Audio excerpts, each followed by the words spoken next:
In this video, we're going to be talking about how to fix your GTA cannot create Rockstar account. So let's get straight into the video. The first thing you want to do is simply go ahead and check your Rockstar server status. Visit the Rockstar server status page to make sure the services are up and running.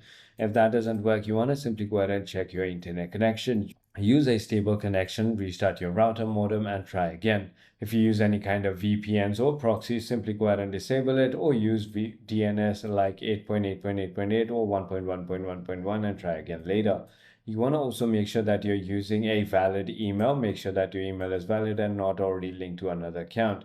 If you're using any kind of browser, you can simply go ahead and clear the cache of your browser. Also, you can try a different browser or device as well. If you haven't already disabled your firewall temporarily, simply go ahead and do so. And if none of it works, simply go ahead and contact Rockstar support.